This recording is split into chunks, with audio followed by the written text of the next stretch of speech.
Robert Charroux, lorsque vous publiez un livre, c'est toujours un événement dans le domaine du mystérieux.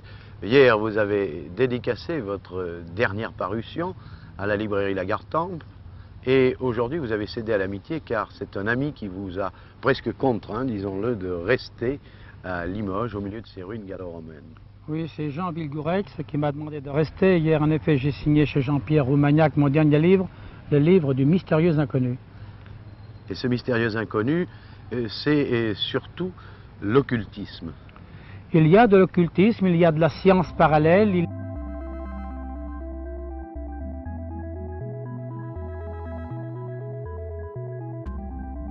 Il y a tout ce que les conjurations de contre-vérité interdisent en principe de divulguer au grand public.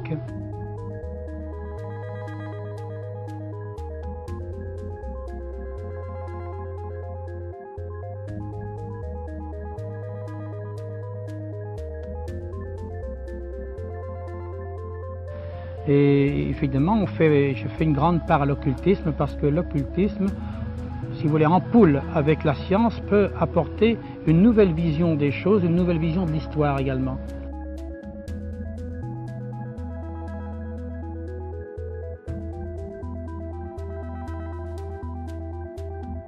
Mais vous n'avez pas l'impression alors que cette civilisation que nous vivons, cette civilisation du XXe siècle, de la fin du XXe siècle, n'apporte rien?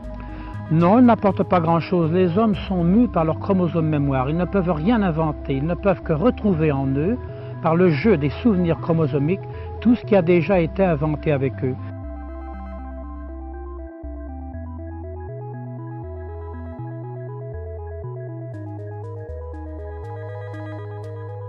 Et vous voyez, sur la Puerta del Sol, au Pérou, j'ai trouvé des engins peut-être stratosphériques.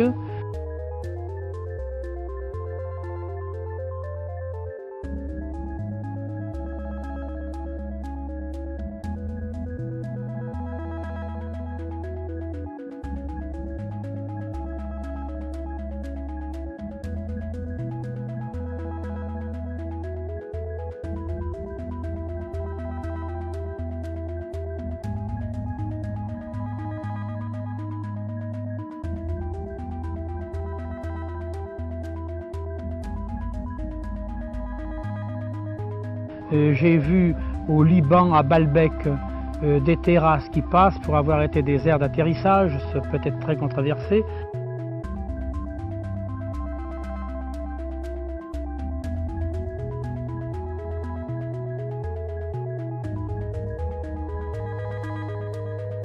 Et j'ai vu en tout cas une pierre taillée, la plus grosse du monde, 25 mètres de long sur 5 mètres de diamètre, qui pose des problèmes que notre civilisation actuelle ne pourrait peut-être pas résoudre.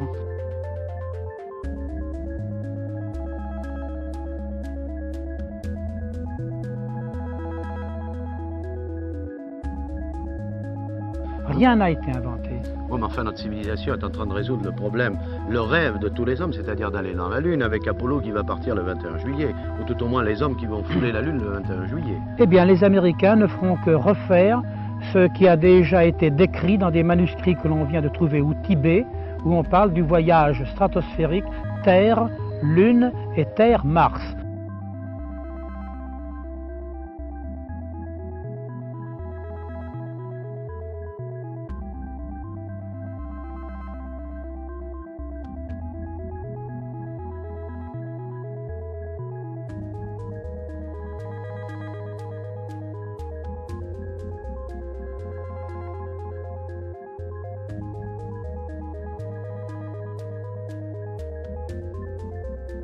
Mais puisque vous parlez de la fusée Apollo, je vous demande de vous reporter à mon livre. Dès le départ, je publie les plans, les photocopies d'une fusée qui a pris l'air en 1529, au XVIe siècle, une fusée à 3 étages, inventée et mise au point par Conrad de Sibiu, Conrad Haas, maître de feu d'un régiment d'artillerie à Sibiu en Roumanie.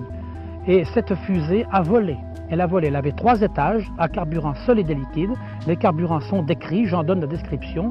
Les manuscrits existent au musée de Sibiu en Roumanie et m'ont été communiqués par mon ami Toderichou, professeur à l'Université de Bucarest, mais également par la République socialiste de Roumanie, ce qui vous montre le bien fondé de ce que j'avance. D'ailleurs, il suffit de voir les photos que je publie.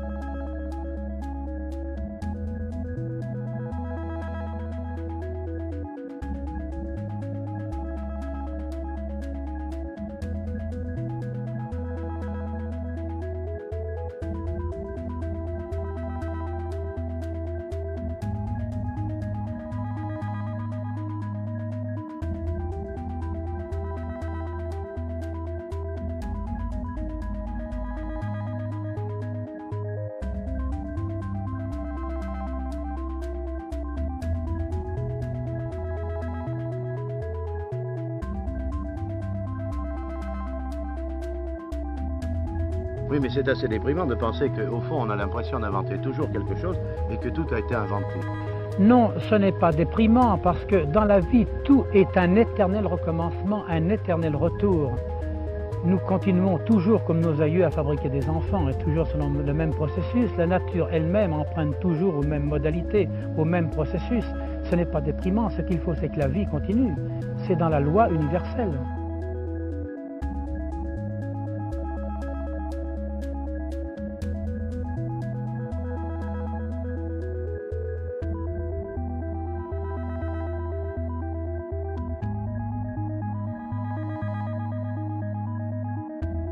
Mais on a le sentiment que lorsque vous allez au Pérou, vous allez en Colombie, vous allez aux quatre coins du monde, disons-le, vous redécouvrez des civilisations. Alors, quels sont vos indicateurs? Eh bien, j'ai beaucoup de correspondants qui m'écrivent. J'ai beaucoup de correspondants qui sont des amis et qui me donnent des indications, qui me donnent des informations. Je trouve aussi beaucoup tout seul. Mais ce qui est navrant, de constater, c'est que les archéologues officiels, et vous savez que j'ai une position tout à fait peu orthodoxe, je dirais même hérétique, les archéologues officiels ne savent rien.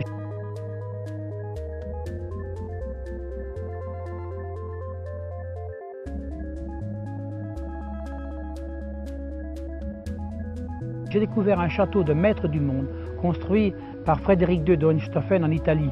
Il n'avait pas été identifié comme tel.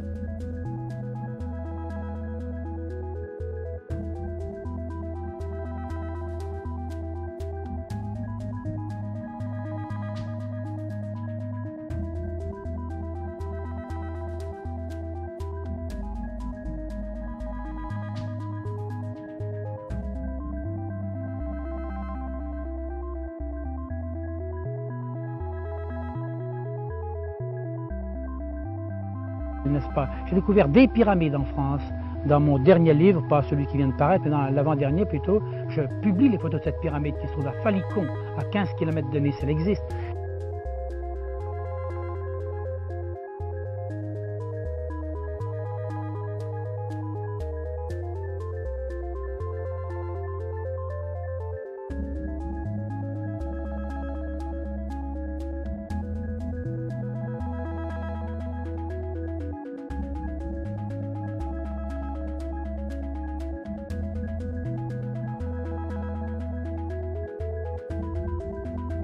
Eh bien, au Pérou, c'est la même chose.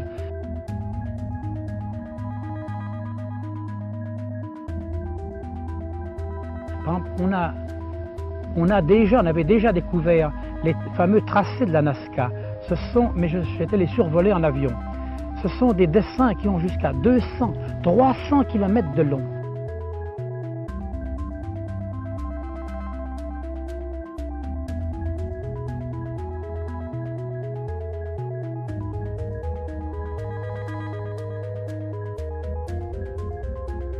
Il a fallu que je loue un avion personnel, que je survole la vallée de la Nazca.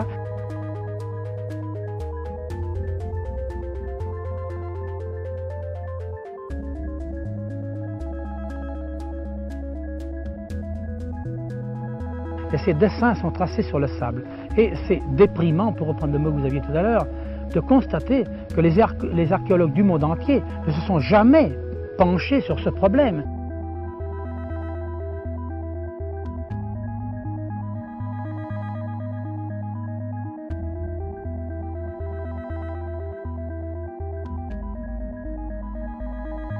tout de même des dessins tracés dans le sable, n'est-ce pas? Que ici, ces dessins seraient effacés en 10 minutes par n'importe quel vent. Là-bas, ils sont dans la région de Paracas, où les vents de Paracas sont célèbres par leur force, et depuis des milliers d'années, il n'y a pas un gramme de sable qui a bougé.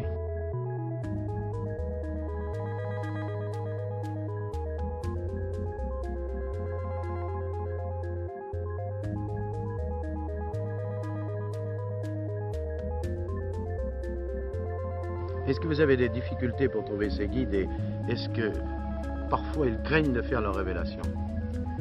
C'est-à-dire ceux qui me font des révélations me les font parce qu'ils pensent que je suis, si vous voulez, un peu de leur bord. Disons que j'appartiens à une sorte de société secrète de bonne aloi, n'est-ce pas? Et entre gens de bonne aloi, on peut se faire des révélations. Alors, sur ce plan-là, je pense que l'on peut divulguer certaines choses. Et mes amis, mes correspondants, quand ils le peuvent, me divulguent ce qu'ils peuvent. Alors sachant que j'en ferai bon usage.